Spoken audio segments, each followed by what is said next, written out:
السلام عليكم ورحمة الله وبركاته.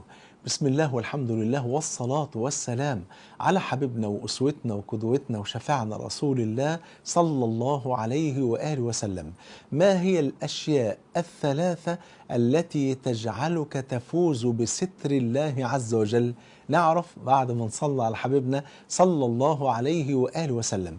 أكيد ما فيش حد في الدنيا يقدر يستغني أبدا لحظة واحدة عن ستر الله عز وجل، والإنسان لولا ستر الله عز وجل لما استطاع أن يعيش ولا أن يتعايش بين الناس. فهناك 3 حاجات بفضل الله تجعلنا جميعا رجالا ونساء نفوز بستر الله سبحانه وتعالى. أول حاجة الاستعانة بالله. ورد في الحديث الذي رواه الترمذي بسند صحيح أن النبي صلى الله عليه وسلم قال: إذا سألت فاسأل الله وإذا استعنت فاستعن بالله. فبنسأل المولى عز وجل كل يوم أن يسترنا وأن يتغمدنا بستره ورحمته سبحانه وتعالى، وألا ينزع عنا ستره أبدا بفضل الله سبحانه وتعالى. ده أول حاجة. الحاجة الثانية: اوعى حد فينا يفضح عباد الله سبحانه وتعالى، يعني ربنا يسترهم واحنا نفضحهم.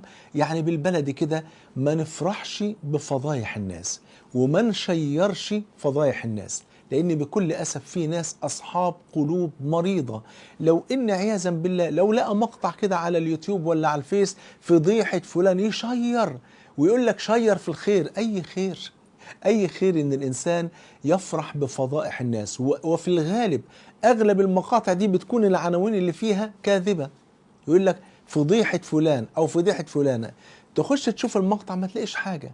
لكن الأصل فينا إن احنا ما نخشش نشوف المقاطع ديت، لأن تكثير مشاهدات هذه المقاطع بيشجع أصحابها من أصحاب القلوب المريضة إن هم يكثروا من هذه العناوين المشبوهة أو يكثروا من تلك المقاطع المشبوهة، ولا حول ولا قوة إلا بالله.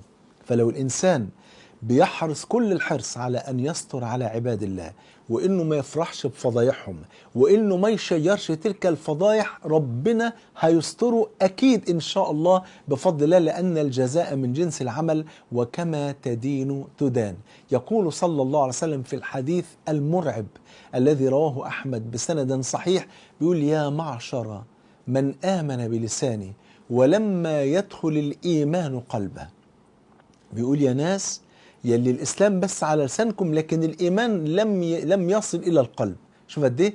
ولم يعني يا معشر من آمن بلساني ولم يدخل الإيمان قلبه، لا تغتابوا المسلمين ولا تتتبعوا عوراتهم، لأن في نتيجة مشكلة كبيرة قوي. فإنه من تتبع عورة مسلم تتبع الله عورته، ومن تتبع الله عورته فضحه ولو في جوف بيته. لا، الحديث محتاج إعادة، بس تصلى على حبيبك صلى الله عليه وسلم. والله العظيم حديث مرعب، أقسم بالله حديث مرعب. رواه الإمام أحمد بسند صحيح رقمه 7984 في صحيح الجامع لمن أراد أن يرجع إليه. النبي محمد صلى الله عليه وسلم سيد ولد آدم صلى الله عليه وسلم، الذي كان يستر على كل مسلم بل وعلى كل إنسان على وجه الأرض.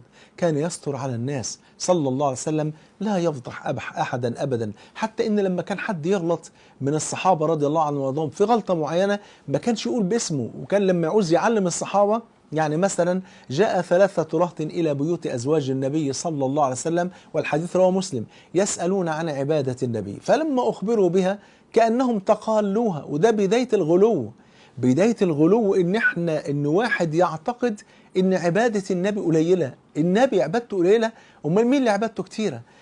فقال أحدهم: أما أنا فأصوم الظهر ولا أفطر. والتاني قال: وأما أنا فأقوم الليل ولا أرقد، كل ليلة من العشاء للفجر وما نمشي خالص. وقال الثالث: وأما أنا فلا أتزوج النساء. ال3 غلطانين، لأن النبي قال: فأعطي كل ذي حق حقه. تمام كده؟ ف3 غلطانين، فالنبي هيغلطهم قدام الصحابة هيحرجهم. إنما قال: الصلاة جامعة، فاجتمع الصحابة ومن ضمنهم ال3 اللي غلطوا. فقال: ما بال أقوام؟ حد عرف مين اللي حصل منه الكلام ده؟ محدش عرف، وما أحرجش حد وعلم الأمة كلها صلى الله عليه وسلم. قال: ما بال أقوام يقولون كذا وكذا، يعني بيظنوا ان عبادتي انا قليله، وكل واحد فيهم مختار لنفسه عباده كده، ده يصوم ولا يفطر، وده يقوم ولا يقعد، والثالث مش هيتجوز النساء. قال: ما بال اقوام يقولون كذا وكذا، اما اني لاخشاكم واتقاكم لله، ولكني اصوم وافطر واصلي وارقد واتزوج النساء، فمن رغب عن سنتي فليس مني. يا سلام! علمهم وعلم الصحابة وعلم الأمة صلى الله عليه وسلم من غير ما يجرح مشاعر حد. هو ده النبي صلى الله عليه وسلم.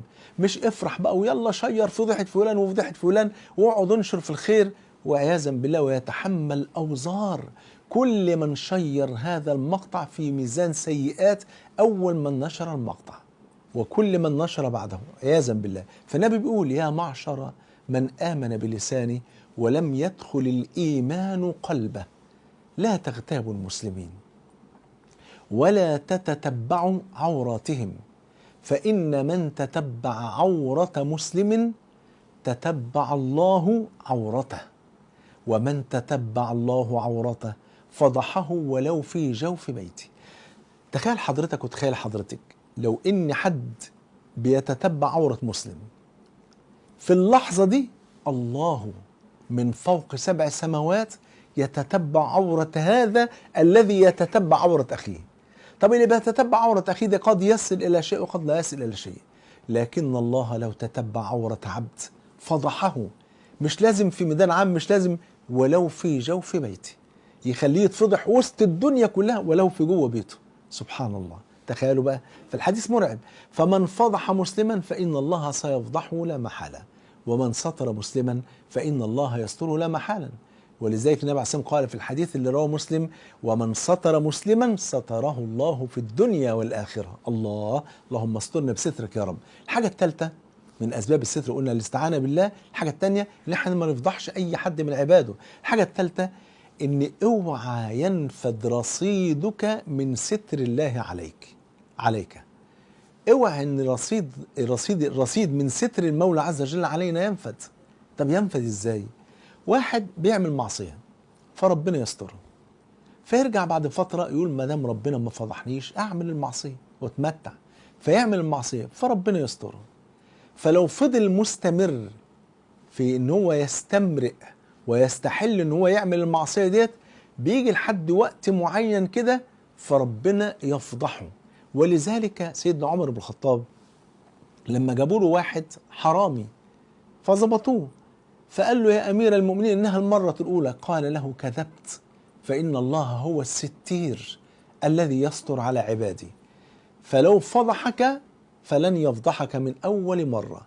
فقال: نعم صدقت يا أمير المؤمنين، لقد سرقت كثيرا ففضحني الله في هذه المرة. هي دي المسألة، إن اللي بيتظبط وهو بيسرق دي مش أول مرة يسرق، واللي بيتظبط وهو بيفعل الفاحشة دي مش أول مرة يفعل الفاحشة. إن ربنا ستير بيستر يستر يستر يستر يستر. لما العبد يستحل إن هو إنه يستمر على المعصية دي، يجي في لحظة من اللحظات ينفد الرصيد من ستر الله عليه أو عليها، فيفضح العبد أو تفضح هذه الإنسانة. عشان كده بنوصي بقى بعض ان احنا نكتر من الاستغفار، لان كثرة الاستغفار يخلي الرصيد لا ينفد ابدا بفضل الله سبحانه وتعالى. عشان كده نكتر من الاستغفار، نكتر من الاعمال الصالحة. لو وقعنا في ذنب لا نستحل الذنب ولا نستمر على الذنب، بل نسارع الى التوبة. لو وقع الانسان في ذنب غصب عنه مش قصد، يعني ما هوش متعمد، يلحق ويتوب. قال احد الدعاة لشيخه: يا شيخي اني اذنب. قال: تب. قال: ثم أعود فأذنب، يعني غصب عني ما أقصدش والله، بس نقطة ضعفي.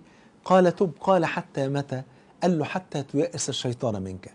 واستدل بقول النبي كما في الحديث الذي رواه الحاكم بإسناد حسن أن النبي صلى الله عليه وسلم قال: إن الشيطان قال: وعزتك يا رب لا أبرح أغوي عبادك ما دامت أرواحهم في أجسادهم. فقال جل وعلا: وعزتي وجلالي لا أبرح أغفر لهم ما استغفرون. يبقى إذن 3 حاجات خلينا نفوز بستر ربنا: الاستعانة بالله، ان احنا نسأل المولى عز وجل ونستعين بالله ان ربنا يسترنا. الحاجة الثانية ان احنا نستر على عباده، ما نفضحش حد، ولو حد حتى كان عنده فضيحة نستر عليه، ما نشيرش فضايحه بل نستر عليه. الحاجة الثالثة إن اوعى ينفد رصيدك من ستر الله عليك، أو اوعى ينفد رصيدك من ستر الله عليك. أسأل الله عز وجل أن يسترني وإياكم في الدنيا والآخرة، وأن يجمعنا وإياكم مع سيد ولد آدم صلى الله عليه وسلم في الفردوس الأعلى. بحبكم في الله، والسلام عليكم ورحمة الله وبركاته.